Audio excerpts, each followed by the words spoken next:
Hey, Erin, good morning. And thank you, Brand Innovators, for having us today. Erin, I'm looking forward to our conversation, given we had a great time on the phone the other day for our pre-call. So welcome. Thank you.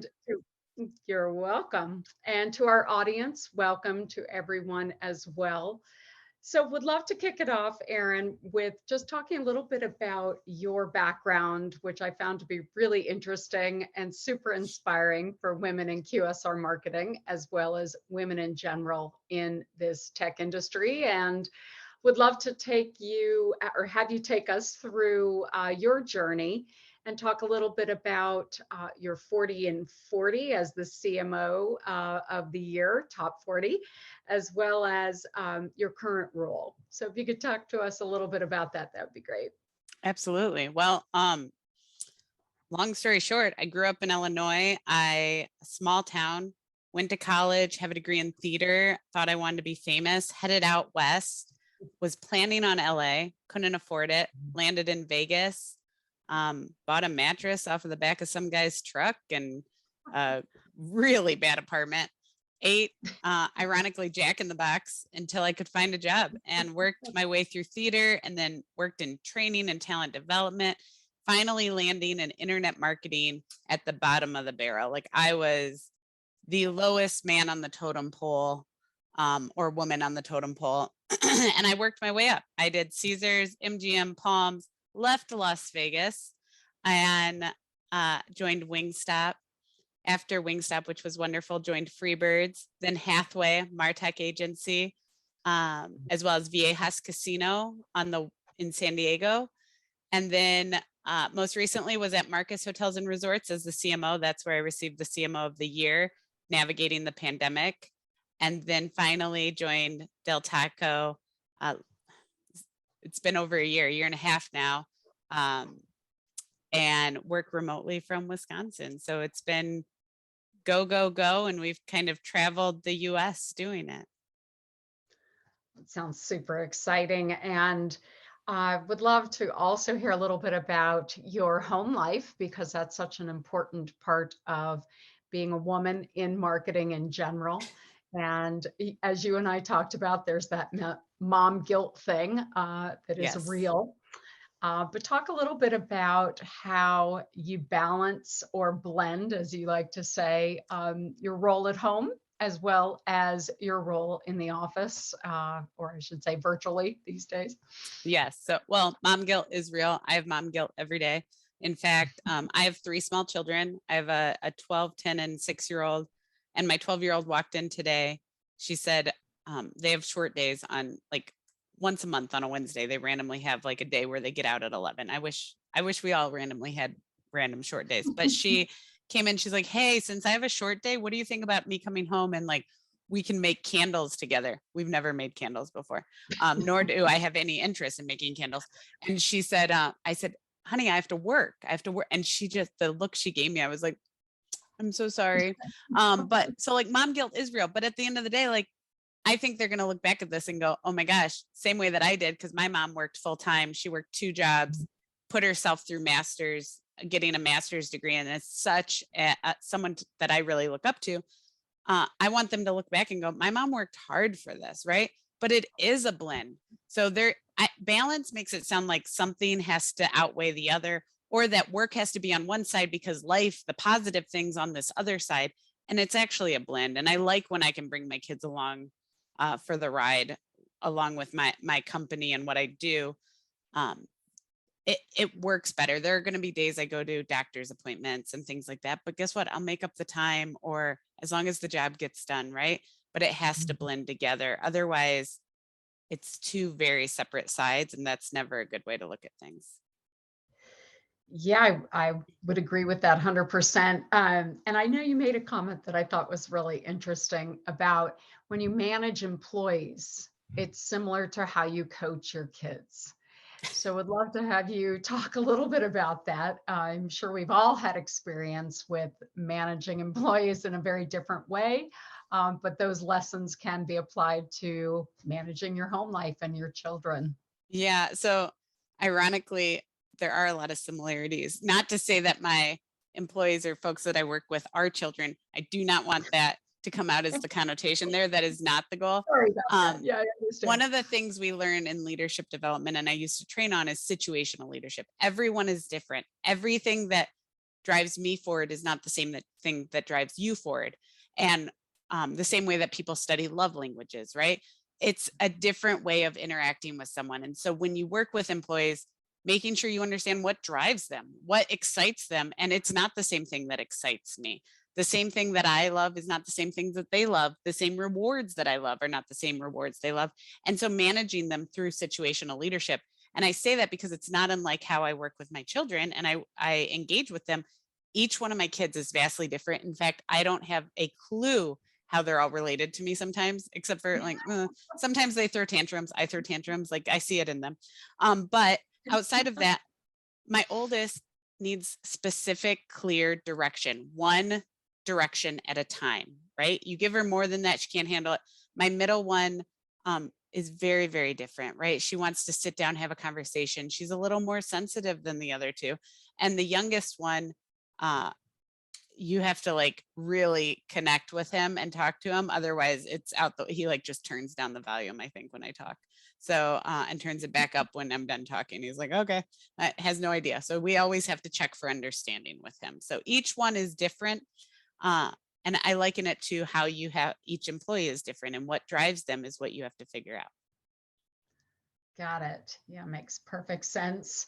So I'm curious about, as a female leader, what are some of the barriers that you've had to overcome in your career journey, as well as where you are today, especially because you are or were one of the very first females in the food service industry.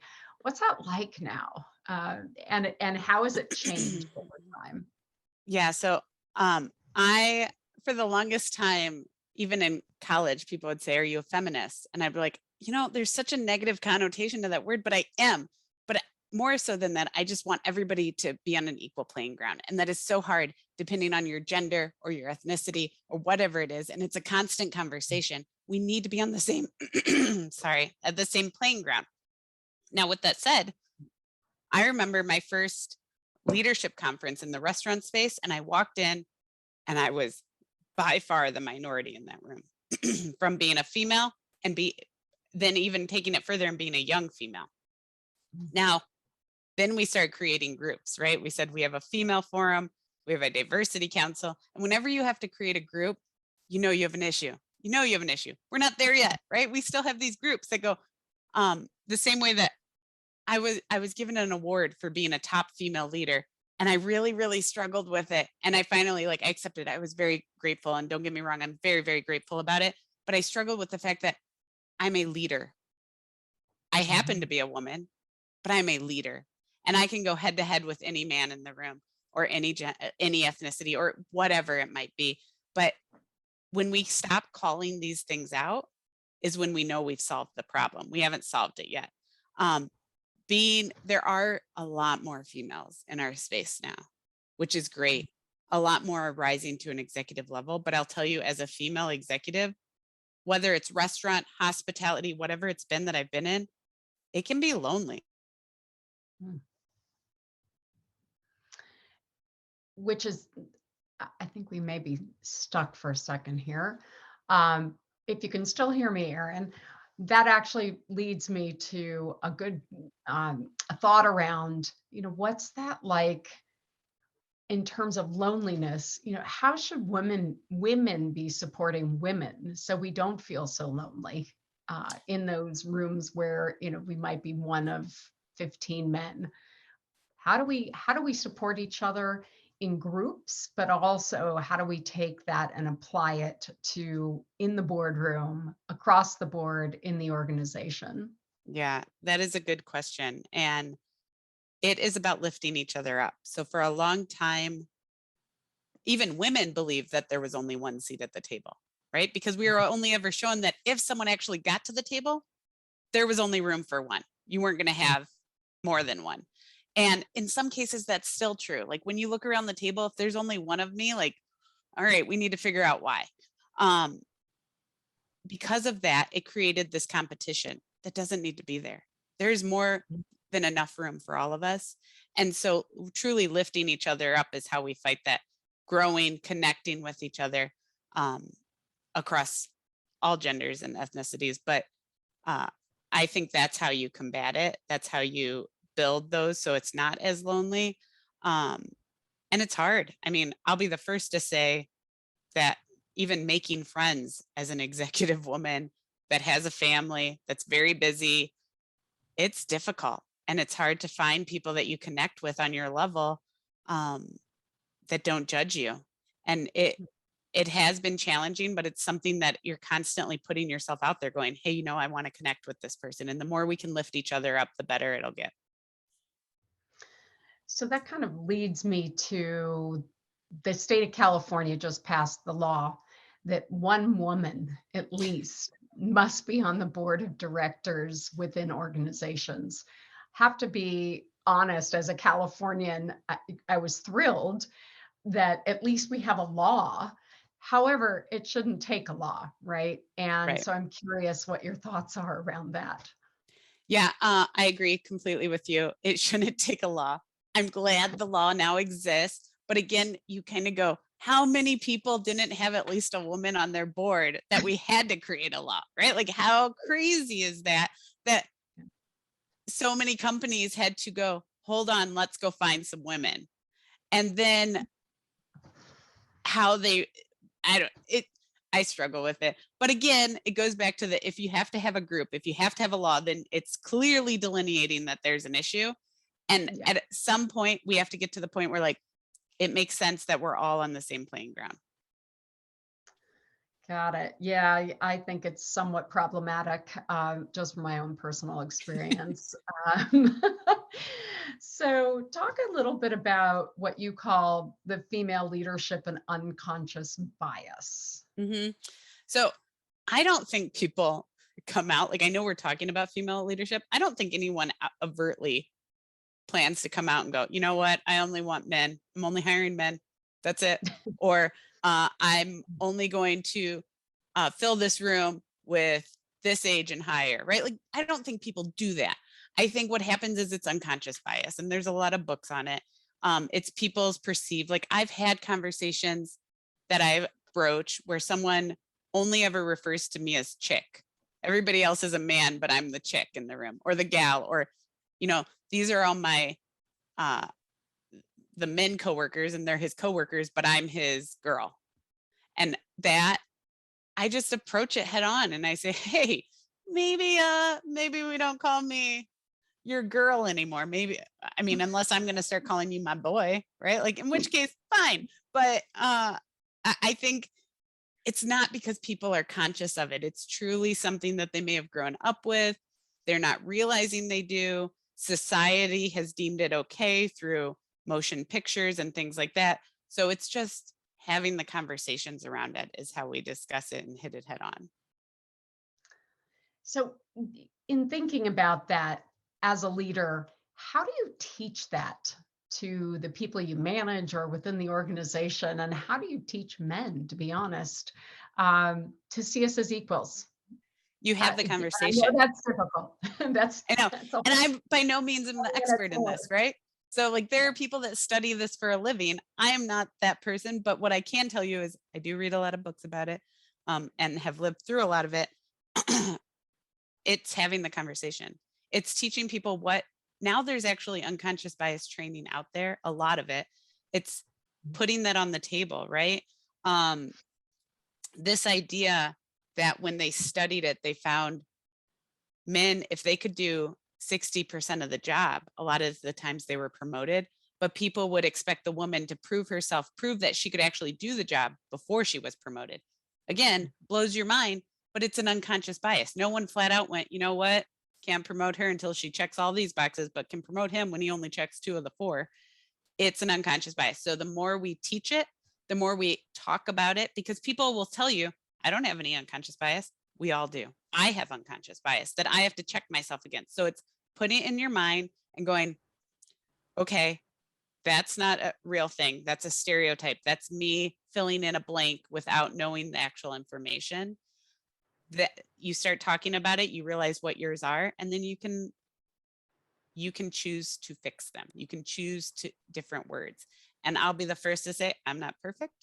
I do the same thing. I have unconscious bias towards other things. And I don't mean that in like a hateful way or a bad way, just things you don't even realize, right? Like you think about, my dad will say something about like a certain type of driver, like female drivers. And I'm like, we're not all bad. We're not all bad drivers, right? Is that a stereotype? Is that unconscious bias?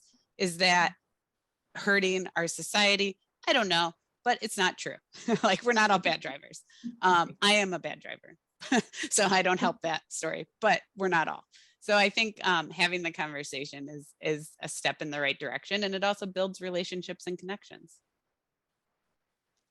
Well, let's shift gears to your responsibilities on a daily basis. So tell us a little bit about what you do specifically at Del Taco. So I'm the Vice President of Marketing Technology. I work closely with my boss, Tim Hackbert, and we handle, I jokingly say, like, we sell tacos on the internet, because that's really what we do, right? We handle anything from the mobile app to e-commerce, delivery service providers. And I say we because it's truly a team effort. And when you oversee strategic marketing decisions, how do you use data? Data is important in everything we do. We analyze. Now, I don't believe any analysis is final. I believe data does what you want it to do, and it can tell lots of different stories. And the moment you think you've finished the story, a new data point surfaces and you're like, crap, right? I think the same thing, if you talk to doctors, they'll say the same thing is about medicine, right? They look at one thing in your body, which makes them look at another thing and another thing. It's never just one thing, right? This vitamin deficiency could be connected to something else happening. And I think of data the same way. So we use data in everything we do, whether it's optimizing our app experience, whether it's optimizing our media mix, whatever it might be.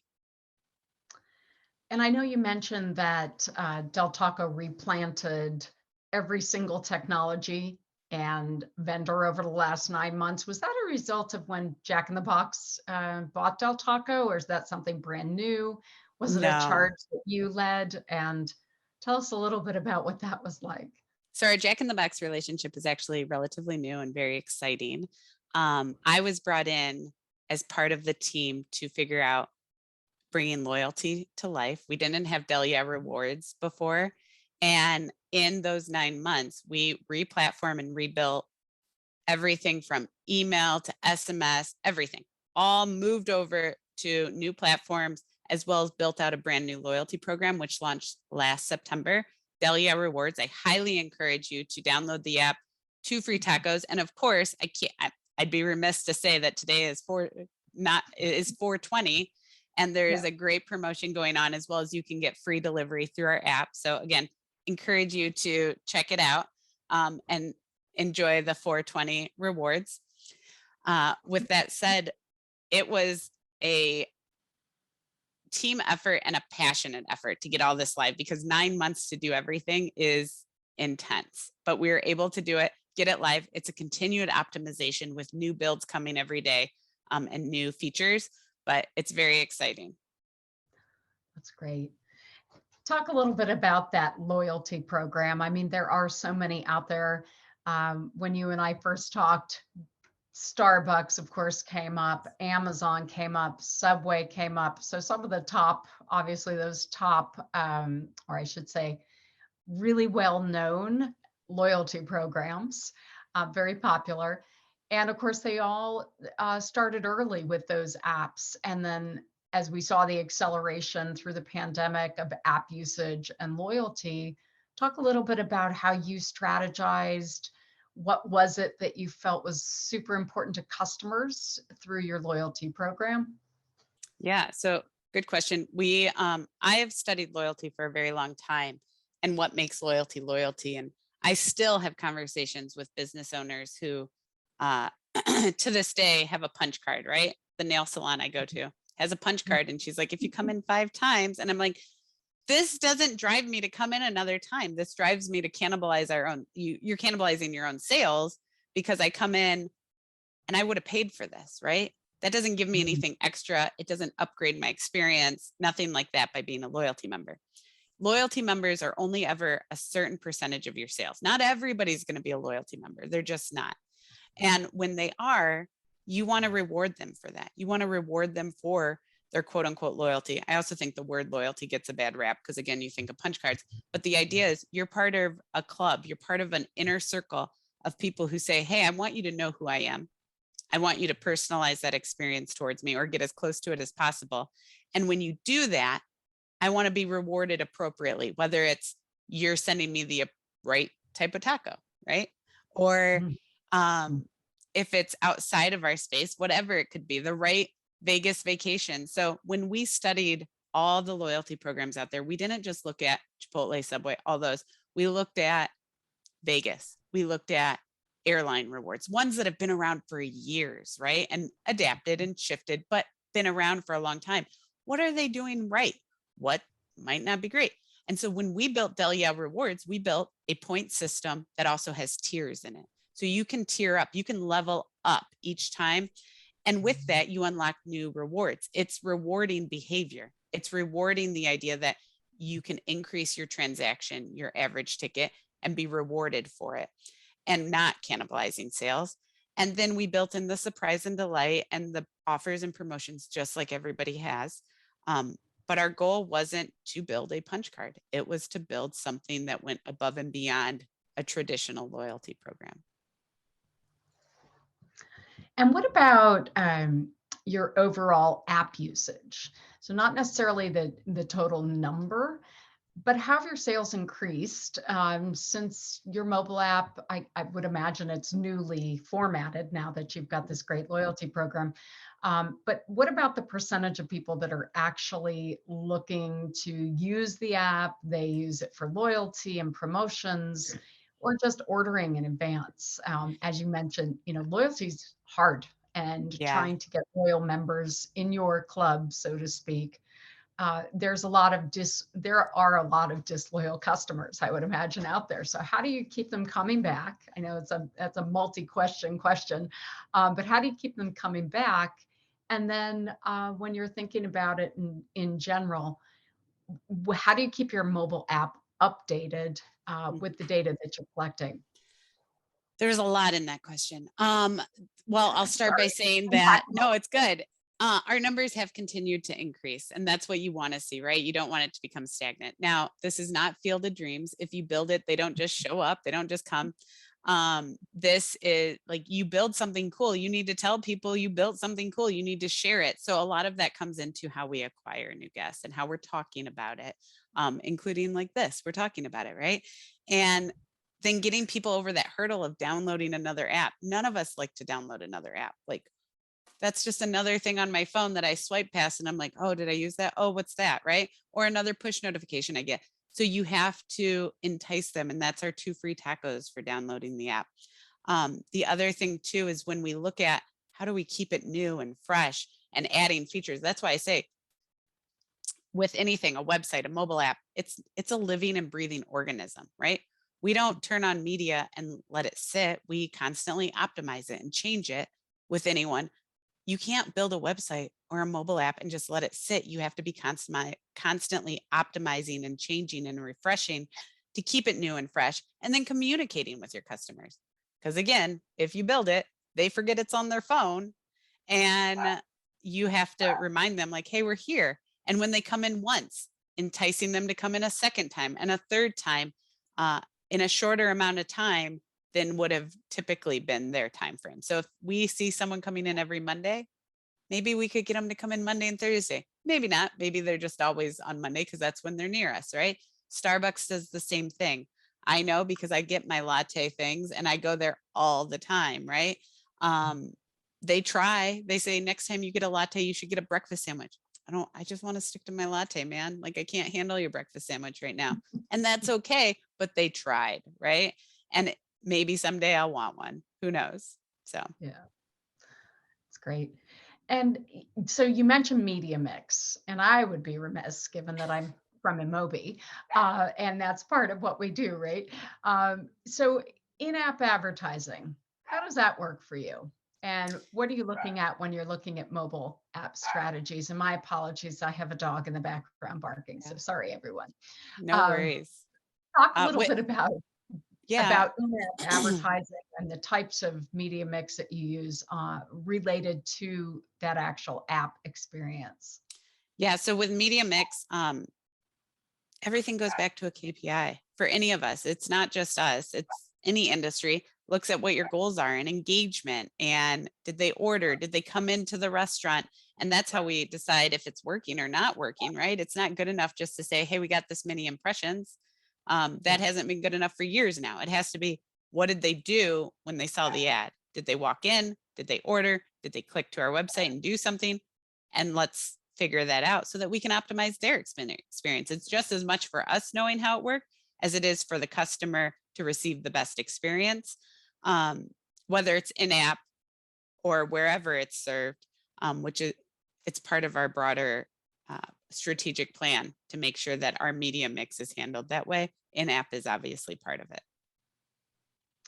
Great. And then I'm curious, as we start to get toward the end of our conversation, sadly, I'm enjoying it. Talk a little bit about the future. So fast forward, let's say it's even a year, because of course everything changes, innovation within the 18-month time frame that everyone talks about. But thinking forward, what are you excited about? What are the technologies you're thinking about for the company, as well as what do you think is going to die out, and then what's going to continue? I would say that what excites me most right now is AI and bots, and this idea of it not having to be a human behind the screen, that it can, not to say that it's replacing anyone, but it could. But like this robot. Now, I say that, and I still think that's exciting in the future, but yet, I don't know, 3 or 4 years ago at CES, robots were all the rage, and I've yet to see them everywhere. So like, I went to McDonald's the other day. A kid took my order.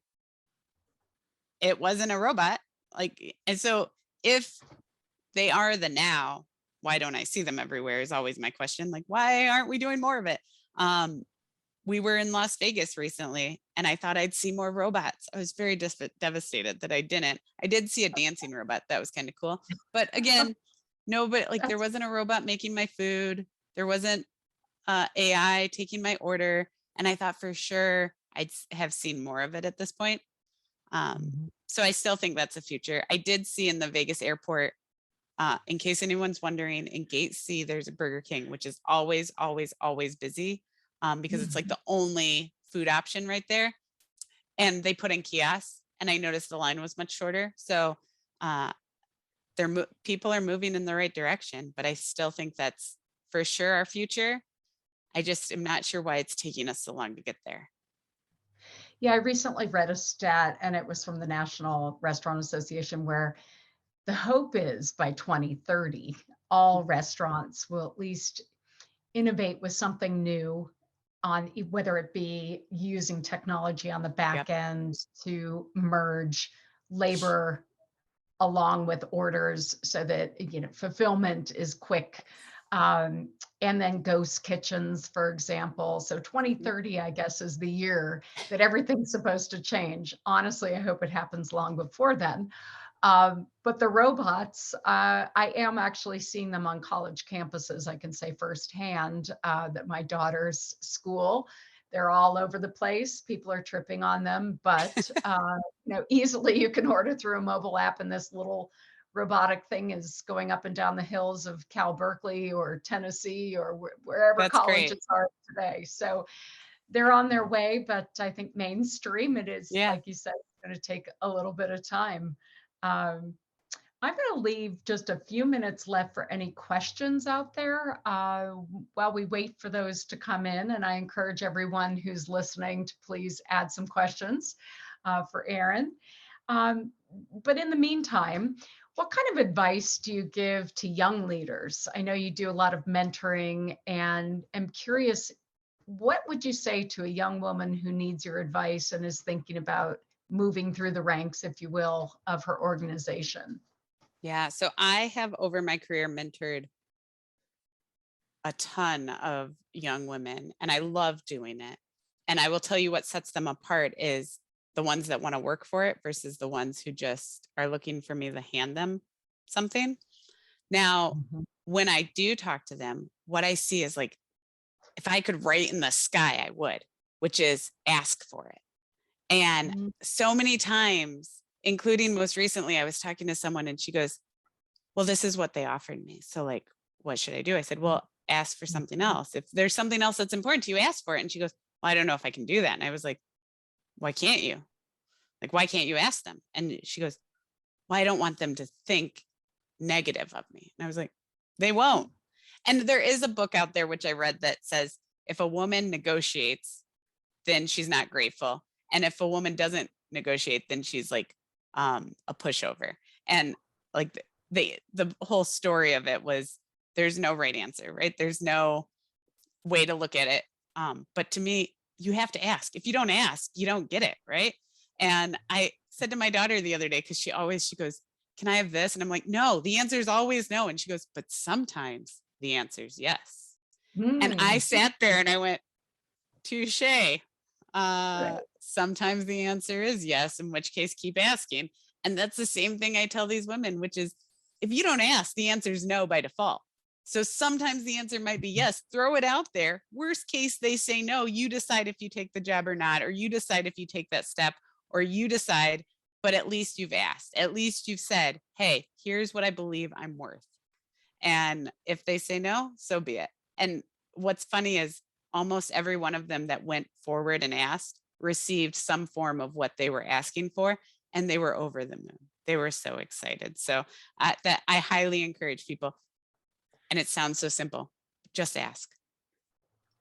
Love that. And your daughter, wow, that must have been a really proud moment. Well, it was just something so simple. Sometimes you say yes. And I was like, okay. She's learning negotiation skills at a young age, right? Oh my goodness. Well, I'm waiting for a couple questions. If anyone has any, please do drop them in the Q&A. But in the meantime, I'm also curious. So when you're talking to young women, what are the kinds of things, or what are the kinds of jobs that you hear are available to women, which are opening up basically for the first time? I know that, IT, for example, there are lots of girls and women in IT or hoping to be in IT. So I'm curious, is that open to women now? Is that field engineering and such? It's opening up? So I will tell you that the women mentors that have gone ahead of me, that are a little bit older than me, they had to conform to a man's world, right? They had to play the same game, be this, and identify almost like in the same mannerisms, the way they approach things. They paved the way for people like me. They paved the way. They worked so hard so that as I come through, I can be my authentic self. And I think we're seeing women in these roles all across the thing. At Del Taco, we have a vice president of restaurant technology in IT that is a female. And it's amazing, right? Like, it's so exciting to see what our company has been able to do and promote through diversity and gender equality. And I love that. And we're starting to see that more and more. Now, do we have a long way to go? Absolutely. Like our females on boards thing, but we will get there. That's so exciting. Girls in Tech, I remember when they first started that organization, and it was just so refreshing to see how many girls just stood up and said, I want to learn how to be a technologist. Such a cool, it's so cool that now that's kind of the norm, for a lot of young girls and aspiring leaders in technology, which is pretty cool. So in the few minutes that we have left, which actually we may even be cut off time. I don't know if we are, but I think our host here is maybe. Go for it. I'm sitting on the edge of my seat. What's the last question? Well, I would just say, I think our very last question would be, in QSR, what does it look like in terms of overall women within the marketing organizations? And what kinds of skills do you think people need to actually get to the level where you are? That is an interesting question. I would say that marketing from a female standpoint, we've seen a lot of movement on the director and below level. We have to continue to promote the above director level for females.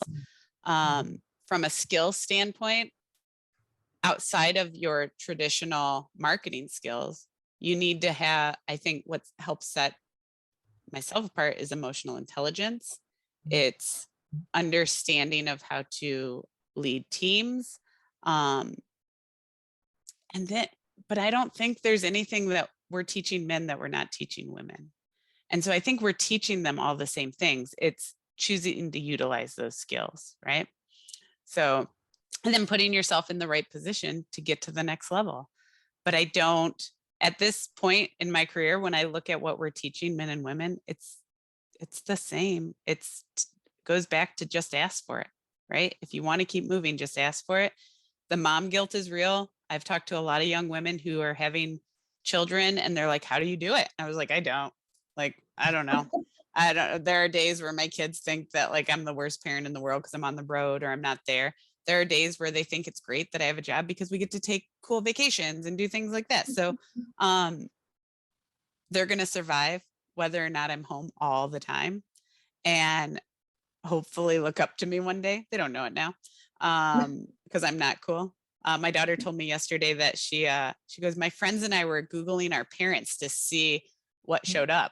And my husband like dropped his food and it was like, what showed up like about me? And she goes, Mom, you're kind of famous. And I was like, yeah. All right, that's like the nicest thing you've ever said to me. And then she said, that time you had the carrot colored hair, that looked pretty good on you. I was like, cool. And she goes, we're just going to call it the carrot hair now, Mom. And I was like, okay. So they don't know. But what I will tell you is managing being a mom, a career, all of this stuff, it's not easy. It's not ever going to be easy. But if it's important to you, if your career is important to you, which mine is, many of these women I talk to, it is for them, then you keep asking, you keep learning, you're going to move up. Wow. Well, that is the perfect way to end this really fun conversation. And I want to thank you for your candor and just making this so enjoyable for me as a moderator, and to thank Brand Innovators for the opportunity. But great to meet you, Erin, and all the best. Thank you. Climbing. Thank you so really much. Impressive. Yep. That was great, I have to say. And there was one comment in the Q&A, but it wasn't a question, and I'm going to second it. Jeff Lynn wrote in to say, I don't have a question, but I wanted to tell Erin I really enjoyed the conversation. And I think we all did. Thank you. Erin, I do have one question for you, though.